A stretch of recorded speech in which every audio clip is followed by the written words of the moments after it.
Hi Capricorn, this is Amihan Taro. Welcome to my channel. Remember, this is a general reading, so pwede ka makarelate, pwedeng hindi. At itong message ni Universe ay just gabay lamang. So nasa iyo ikaw ang may free will, nasa iyo ang desisyon kung susundin mo o hindi. At paalala lang, ang energy ay liquid. Pwedeng nangyari na, mangyayari pa lang, at nangyayari na. At kung sino man napadaan sa aking channel, Capricorn, please subscribe, pakihit ang notification bell para like kang ma-update sa aking mga susunod na reading. At please pakishare na rin and pakilike na rin. At kung gusto mo mag-comment, feel free to comment down below. So, ang iyong overall energy, the Lovers. Ang iyong challenge, the Death card. Ang hidden energy, Nine of Pentacles.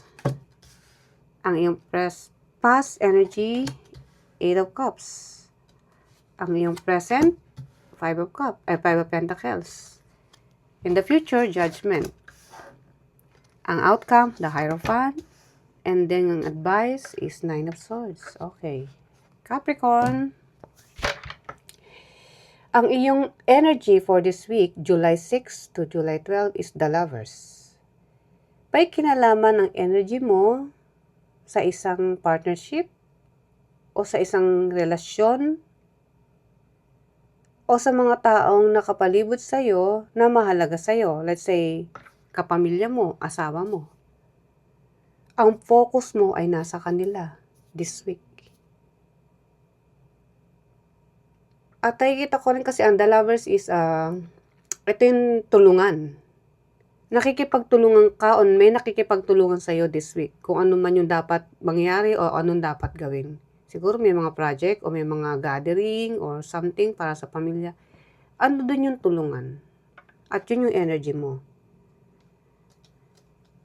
May mga pagbibigayan o kung may mga project na gagawin, let's say, yun nga, merong mga dapat gawin, meron kang katulong o ayun yung energy mo.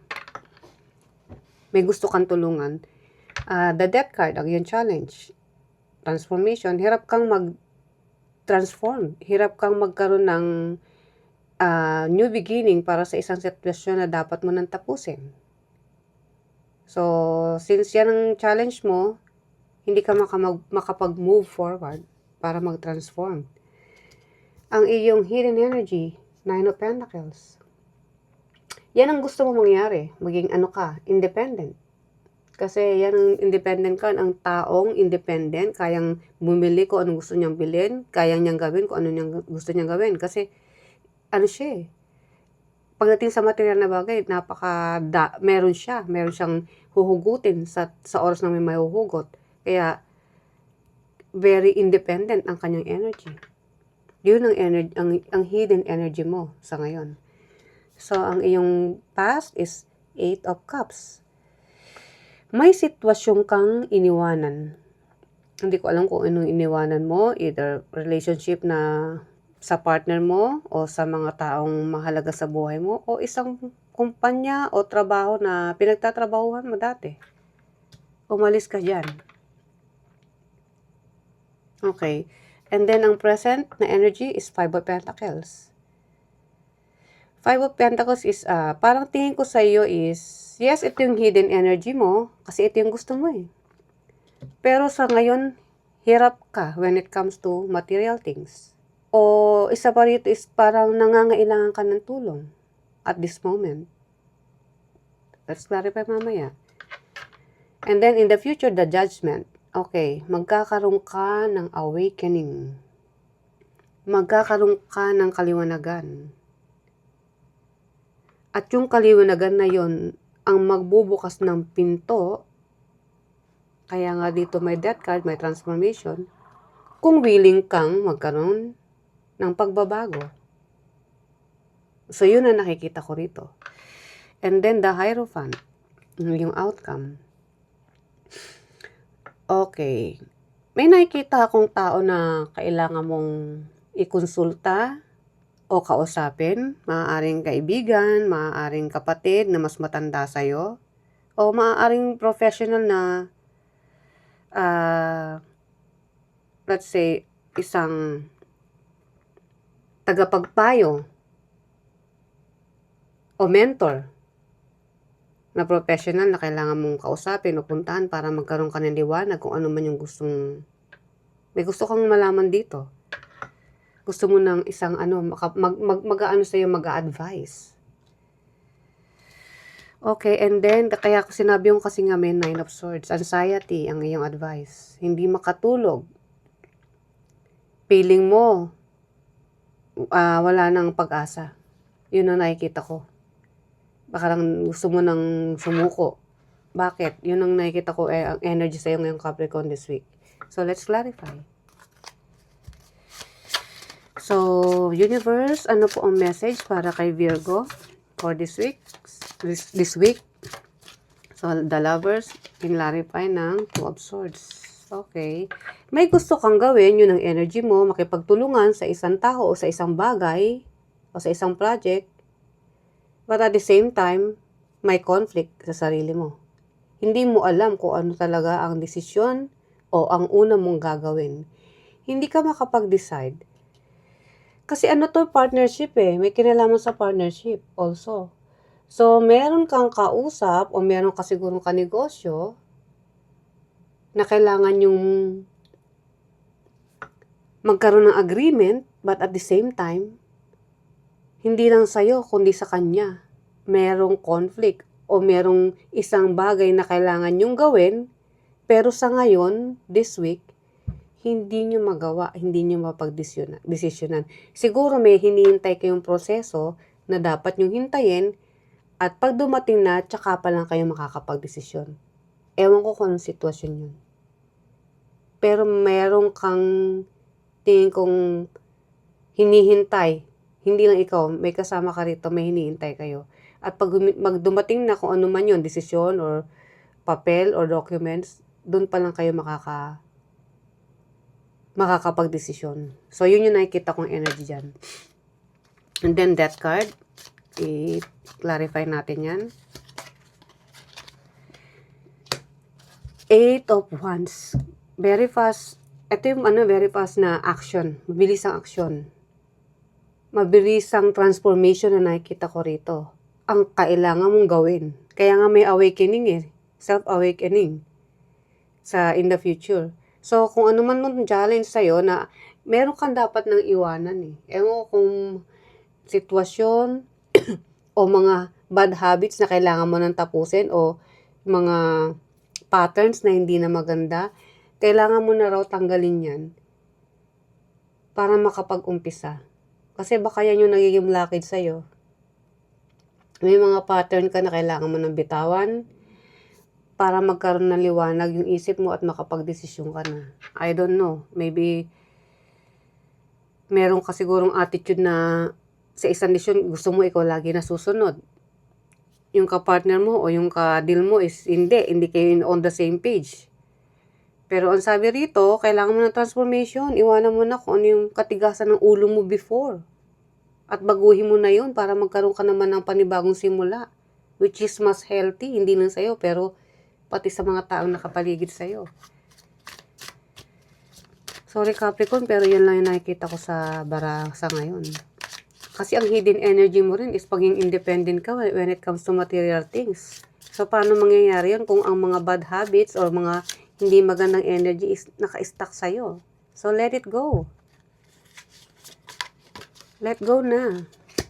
And then, clarify by 8 of Swords. Kasi magkukos lang yan sa'yo ng ng overthinking.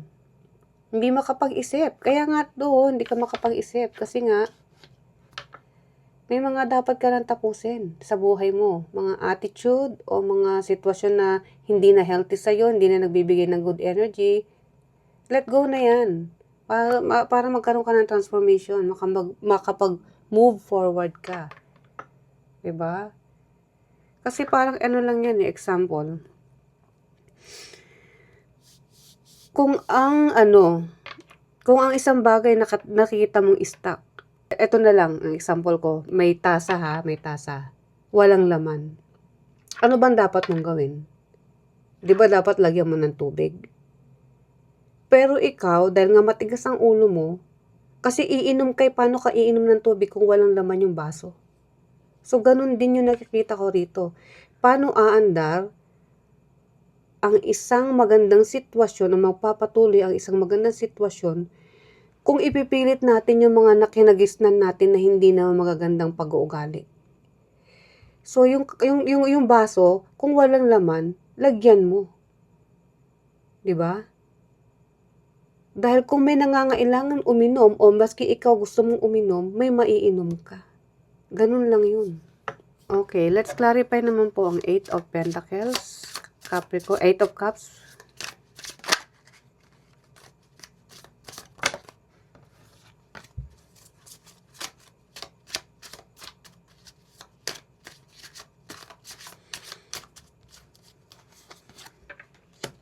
Ten of Swords, yes. May mga bagay o sitwasyon na iniwang ka in the past na nag-cause sa'yo ng sadness, pain, at hanggang ngayon, andirito, dinadamdam mo, dinidibdib mo. At isa yun sa sagabal ng hindi mo pag-iisip ng tama, pagbubukas ng panibagong yugto ng buhay mo, pagbubukas ng panibagong project, pagbubukas ng liwanag sa isip mo. Dahil may mga old pattern ka na hindi mo mabitawan.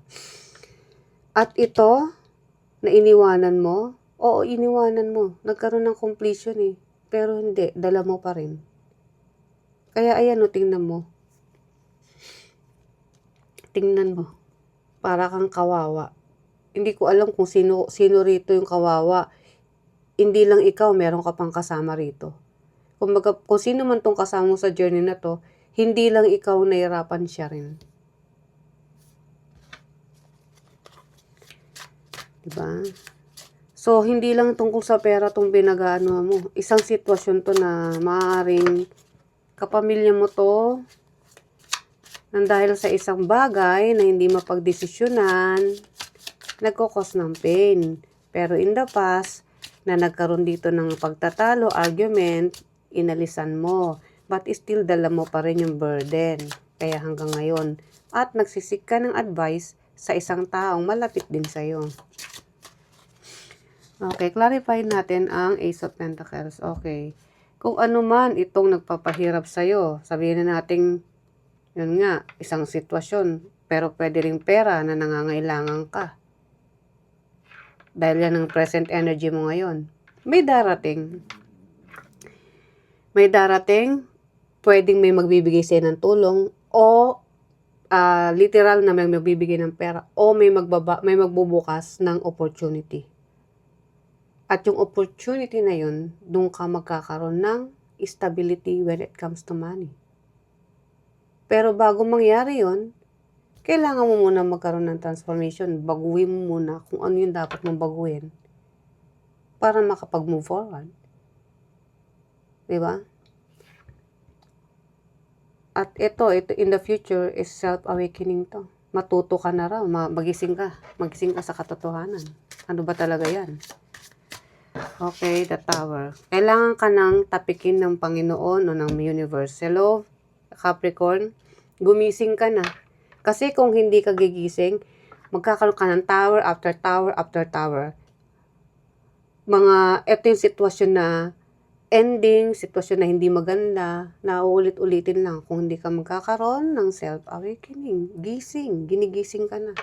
Kasi kung hindi, malalaglag ka na naman. Ngayon sabi ng universe, okay, tatapikin ko ita uli, gigising kita. O Capricorn, eto na, mag-move forward ka na. Tanggalin mo na yung mga bad habits mo o mga, let's say, hindi maganda na sitwasyon na pinipilit mo pa rin na mangyari kahit tapos na. So, ngayon, ito yun in the future. Gigisingin ka uli. Kasi meron kang opportunity na magbibigay sa'yo, maibibigay sa'yo. O may maibibigay ng tulong. So, kailangan mo nang magising. Yun. Kailangan mo nang maging matalino sa pagdidesisyon, Capricorn. Okay, ano yung Hierophant? Clarify ng the Chariot. Okay. Itong si Chariot, maaaring, sabi ko nga, nanghingi ka ng advice eh. Pwedeng, sa lawyer. Oo.